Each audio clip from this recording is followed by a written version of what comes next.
Alright, what we will do next is to look at some simple physical examples of simple harmonic motion. The most standard one of course is to say that you have a mass attached to a spring of spring constant k.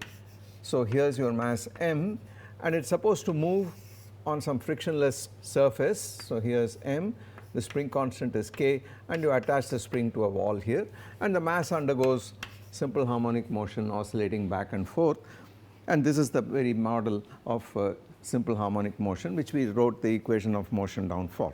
Okay. Of course one could ask what happens if I took this mass and suspended it in the gravitational field of the earth, for example. So I suspend the spring vertically instead of horizontally and then it of course bounces up and down. The question is that also simple harmonic motion? The answer is yes, and actually the more formal way of seeing this is the following. If I have simple harmonic motion for which the total energy is 1/2 mx dot squared plus 1/2 kx squared, I don't like to write it, as you can see, in terms of k and m, because the defining property of the simple harmonic oscillator is actually the ratio of these masses, the frequency. So let us put that in, and henceforth let us write this as 1/2 m x dot squared plus 1/2 m omega squared x squared, because k over m is omega squared. That is a much better way of writing this, because it immediately brings out this quantity here, and then the ratio of the frequency square is of course the ratio of these coefficients, and m cancels out and you get omega squared. Now what happens in this case is that the potential looks like this, V of x, and the particle is oscillating for a given total energy, it oscillates between minus a and plus a. This is the amplitude. Okay. Now suppose I shifted the center of oscillation to some other point. So let us suppose that the potential was like this. Here is the x axis, here is the V of x axis, and it is the same potential but it is about some other point x naught here, not necessarily the origin. As long as this does not change or this does not change, the parameters do not change, this does not matter at all. It will now oscillate about the point x naught rather than the point x, but with the same angular frequency omega. Now what is the potential energy in this case going to be equal to? It is equal to 1/2 m omega squared x minus x naught whole squared. So it is a parabola centered at the point x naught here, and again it does not matter, because all I have to do here is to put, let x prime be equal to x minus x naught, and since this is a constant, the total energy now becomes E is equal to 1/2 m x prime dot squared, because whether I differentiate x or x prime with respect to t does not matter, because it is just a constant shift, plus 1/2 m omega squared x prime squared. So that is the old oscillator once again, except that the center of oscillation has shifted. And this is what happens, for instance, if you put this oscillator in, you attached a spring and then the mass here m, and you also had gravity acting downwards. So there is an acceleration due to gravity acting downwards. What happens is that the equilibrium point is not at zero extension of the spring, but rather it extends a bit under gravity, and that is the equilibrium point.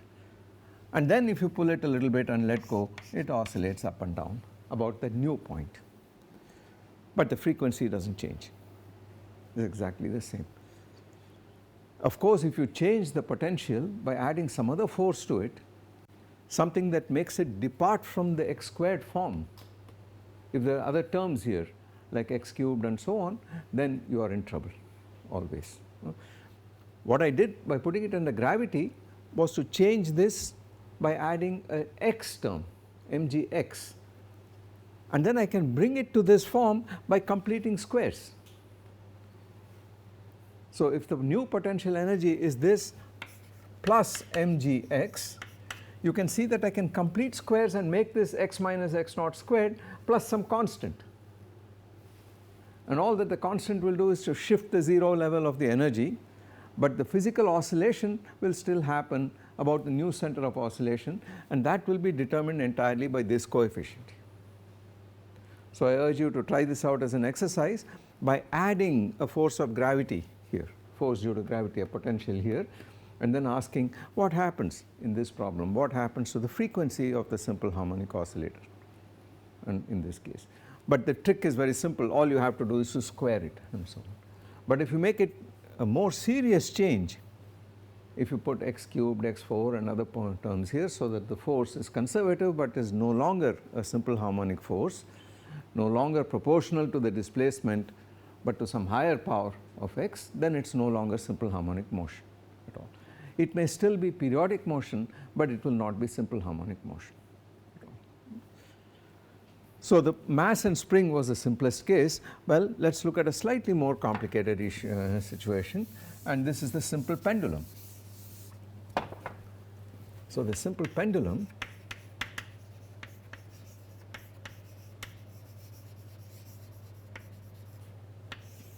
in this case, the restoring force is actually provided by gravity, and what happens is that you have a point of suspension and you suspend a light massless rod with a heavy bob here of mass m, and this undergoes oscillations, angular displacement up to some point, and the instantaneous angular displacement is some theta, say, and it goes up to this point and back in this fashion. Then the question is this simple harmonic motion or not?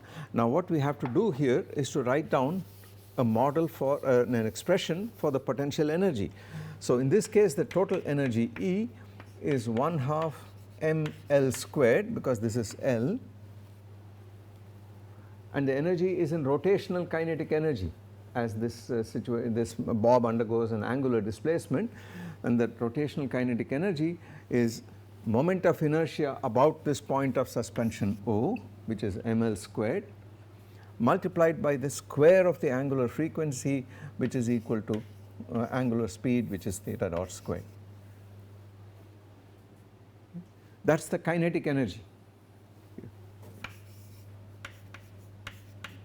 plus the potential energy, and the potential energy comes because when it is displaced away from its bottommost point, where we take the potential energy to be 0 here, because the reference level is taken with respect to this equilibrium point, then the amount you have raised it by is this much, this difference here, and this difference is L minus L cos theta, and therefore this is mg L times 1 minus cos theta. So that is the total energy, and it does not look anything like theta dot squared plus theta squared. That would be simple harmonic motion, but this is not simple harmonic motion. Okay. But we can see physically what sort of motion it is by this procedure of plotting the potential energy, which is what you should always do. So this is the potential energy, and we should plot, here is theta and here is V of theta, which is mgl into 1 minus cos theta, and we should plot this function as a function of theta. And it is clear that when theta is 0, the potential is 0, and its maximum when theta is pi, then it is twice mgl, and then it periodically oscillates back and forth in this fashion.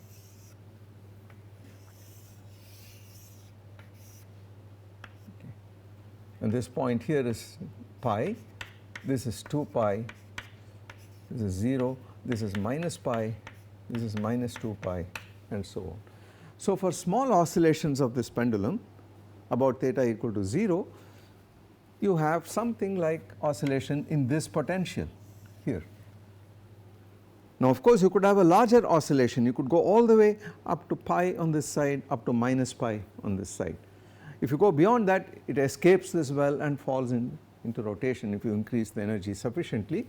But as long as the energy is below this value is 2 mgl when theta is pi, cos theta is minus 1, that is the largest value for which you can have oscillatory motion, then you are in a potential which looks like this, but this potential is not a parabola, it is 1 minus cos theta, right, and therefore the motion in general is not simple harmonic. but it is clear it is periodic once again, because what else will it do? If this were the total energy, the pendulum would oscillate between this angle and this angle, that is clear. But it is not simple harmonic. When does it become simple harmonic? It becomes simple harmonic when you can take this expression for cos theta and approximate it by the leading term in its power series for cos theta. So we have cos theta in radian measure equal to 1 minus theta squared over 2 factorial plus theta 4 factorial minus dot dot dot ad infinitum, and this is approximately equal to 1 minus theta squared over 2 for sufficiently small theta, close enough to 0. For sufficiently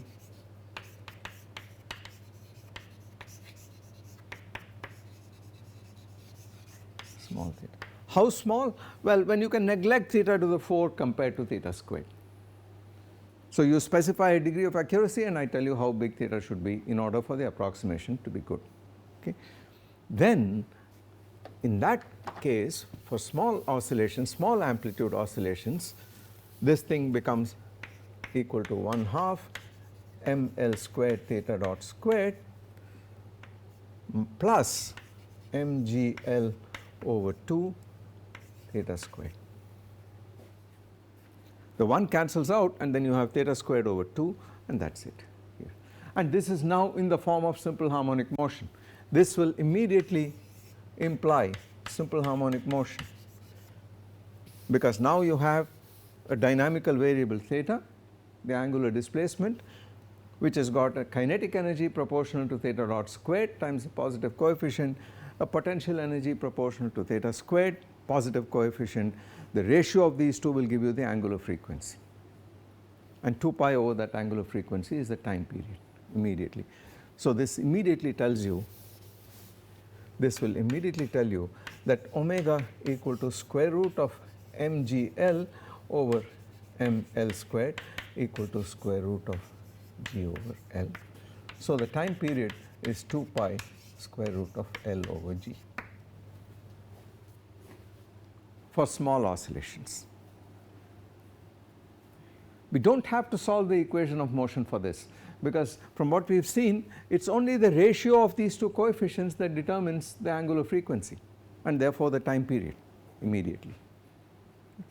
You could ask, all right, given this, I know that this will imply the equation of motion theta double dot equal to minus omega squared x, which is minus g over L theta in this problem. That is how you get simple harmonic motion, because we saw already that an equation of this kind, the total energy of this kind implies an equation of motion of this kind, and vice versa here. But now you could ask, all right, if this is so, what does this exact equation imply? What kind of thing will it imply? That is not hard to find either, because this thing here will imply that ml squared theta double dot, this quantity here, is equal to minus dV over d theta, because that is the potential, and the force on the right hand side is this thing here, and dV over d theta, as you can see, is mgl. You differentiate a minus cos theta, you got a plus sin theta, then you put a minus sign, so this is equal to minus mgl sin theta, or theta double dot equal to g over L sin theta. That is the exact equation of motion for a simple pendulum, and a simple pendulum becomes simple harmonic for small oscillations, and then this is the approximate equation of motion. And when is this valid?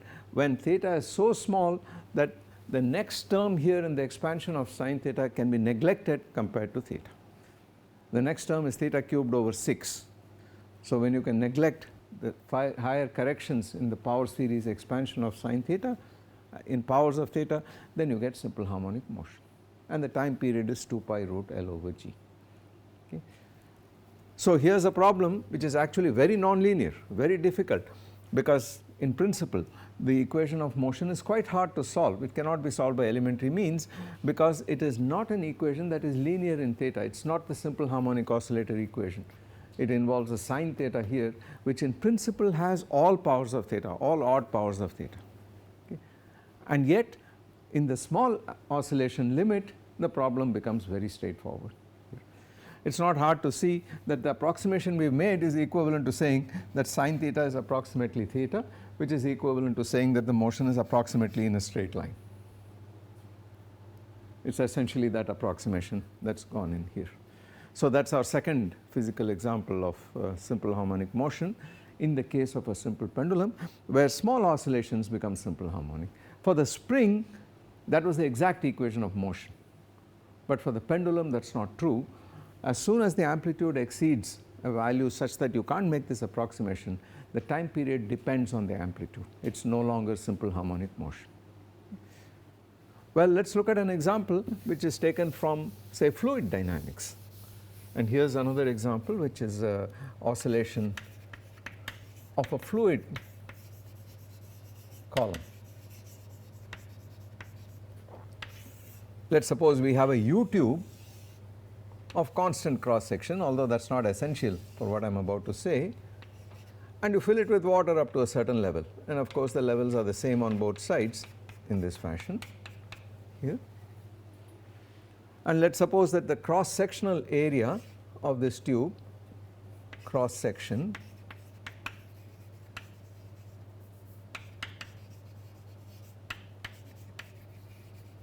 equal to A, for instance, okay, and the fluid density is some rho. Then when I pour this fluid in, you can see that if I push this a little bit harder here, the fluid goes up there, and then whatever is the excess height there comes down, and then the whole thing oscillates. And if there is no friction, this will go on forever.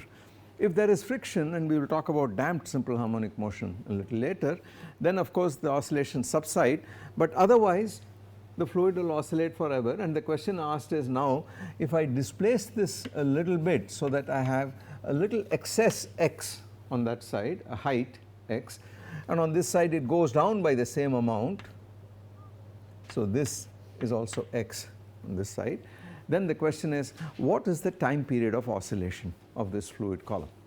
Okay. Now that is easily found, because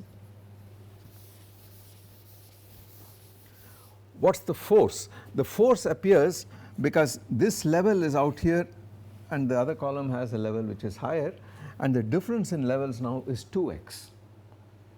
So you have something which is 2x times the cross sectional area times the density multiplied by gravity, and that is pushing down to equalize this. So minus this is equal to the acceleration of whatever is being accelerated, and that is the full fluid, the entire fluid. And let us suppose the entire fluid, when it is in equilibrium, this whole thing has a length L, say, then the total amount of fluid is the mass, which is equal to rho times the cross sectional area, which I called A, so A here, times A times the length times x double dot. So it says mass times the acceleration x double dot of this little element is equal to the restoring force out there. Okay. So rho and A cancel out, and I have an equation which says x double dot equal to minus twice g over L x. This will imply that the angular frequency is equal to square root of 2g over L, or the time period equal to 2 pi square root of L over 2g. So we can compute the time period of oscillation of this fluid element, assuming there is no damping. If there is viscosity, if there is stickiness and damping, of course it will damp out. That will come when we discuss the rate at which it damps will depend on the friction, and this we will discuss subsequently when we talk about damped simple harmonic motion. But you see, in this case I did not write the total energy down. I found it easier to write down the actual equation of motion, paying attention to the fact that what is offering inertia is the full fluid here, and what's producing the excess force is the difference in levels, the fluid column which corresponds to the difference in levels, and that gave us this expression for the time period of oscillation. Okay. Let's look at an electrical problem, an analogy. You're familiar with an inductor. In an inductance L, if you connect it to a capacitance C and an inductance L and you charge the capacitor, then what happens is the charge gets discharged through the inductor, and as the current voltage flows through, as the current flows through this L, there's a back EMF set up, and the charge will go from one plate of the capacitor to the other and oscillate back and forth if there is no resistance in the circuit. A little later we will put in a resistance and see what happens and how it damps out, but in the absence of the resistance, what you have to do is to ask what's the voltage that you have. The back voltage here is proportional to L times D.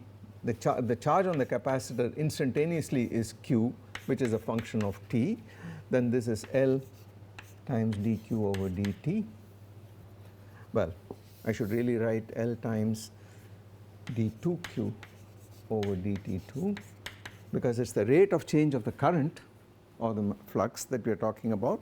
This plus q over c, that's the voltage across the capacitor, that's equal to 0 when you have free oscillations without connecting it to an external source. If you connected it to an external source of voltage, on the right hand side you would have a forced oscillator. It would have the voltage applied EMF. Okay. So here we are. This is the equation of the charge, instantaneous charge on the capacitor. Okay. But it's exactly the simple harmonic oscillator form, because this says q double dot equal to minus omega squared q, where omega equal to square root of 1 over LC.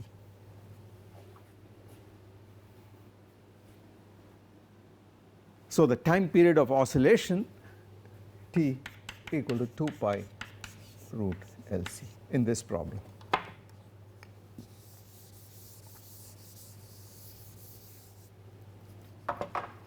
So we don't care, as you can see, whether it's angular displacement or a linear displacement or a charge on a capacitor or the height, excess height of a fluid column. We don't care.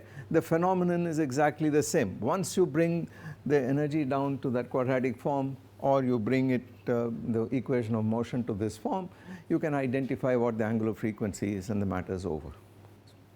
Okay. Now we have already seen that you could displace this oscillator by a certain amount and identify the frequency here. But you can do this in even more complicated situations. When you do not have simple harmonic motion, you can find out under what conditions there is simple harmonic motion. So let us look at another example where we have a particle moving in a potential, but the potential is complicated. I mentioned that if you took intermolecular forces, this central potential in this case, the V of r, which is an interatomic or intermolecular potential, in suitable cases has the following shape. As a function of the radial distance from one atom taken to be at the origin of coordinates, this potential has a shape which looks like this form. And I wrote down a form for this, which was V of r was equal to some constant V naught times a length scale A over r to the power 12 minus A over r to the power 6, to show that you have a very repulsive force for small values r less than A, some constant times A, and then you have attractive force beyond a certain point. So till this point dV over dr is negative, so minus dV over dr is positive, and therefore the force pushes you outwards radially. It is a repulsive force, and beyond this point, wherever this point is a minimum, the slope is positive, so minus the slope is negative and the force is radially inwards. So you have repulsion and attraction. So this potential models the fact that when you bring two atoms very close to each other, electrically neutral atoms, there is a repulsive force, but when they are sufficiently far apart there is a weak attractive force, okay, in this form. Now if you put the second atom in this potential well, it will undergo oscillations about that point. Now this is not a parabola, so the motion is not simple harmonic in general, okay. But if you call this point wherever the minimum is, which is 2 to the 1/6 times a, as you can find out from there, so let us call this point r naught, then as long as you have very small amplitude oscillations about this minimum, and it is a simple minimum always looks like a parabola in between. So as long as you have small oscillations about this point, the potential V of r about this point can be written as V of r naught plus, and I do a Taylor expansion of this potential about that minimum. And the Taylor expansion, if you recall, says the value of the function at point r is a value at some given value point r naught plus r minus r naught times the first derivative at that point plus square times the second derivative and so on.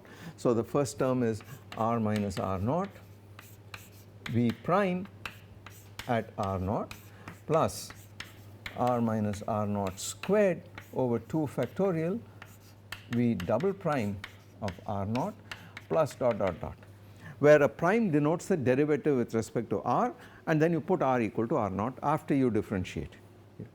But this is a point of minimum for V of r, and therefore at a minimum the slope vanishes.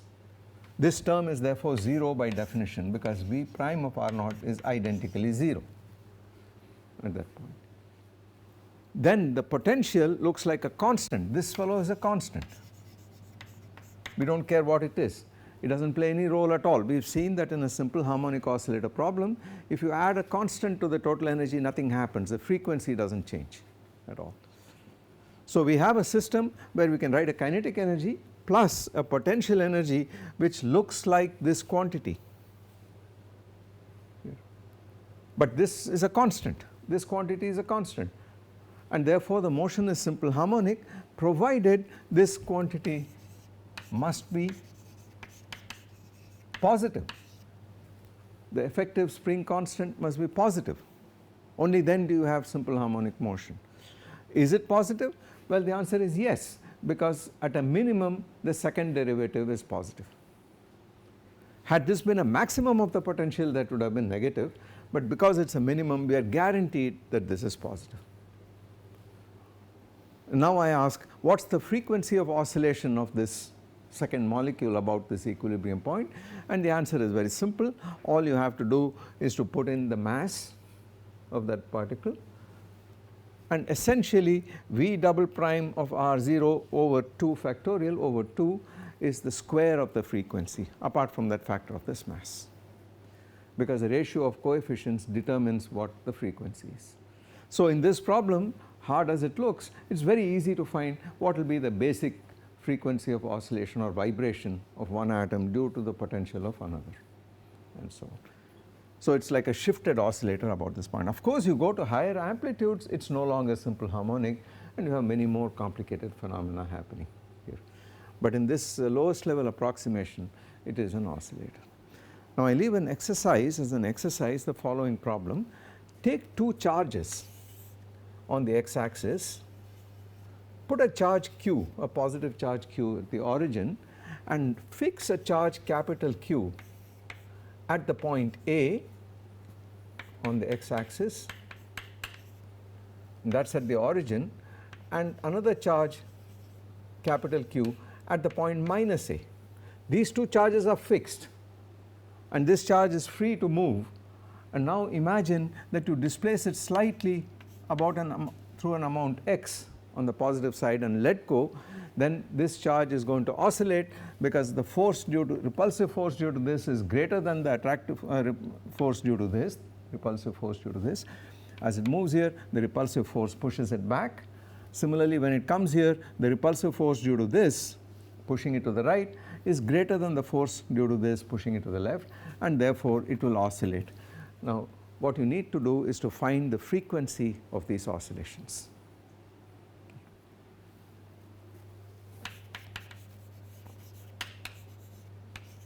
and hence the time period. What you need to show is that the restoring force is proportional to x for small values of x compared to a, small displacements compared to a, and that should help you to read out by writing the equation for the force for small x. You should be able to read out what the time period is from the frequency, angular frequency. So I leave that as an exercise.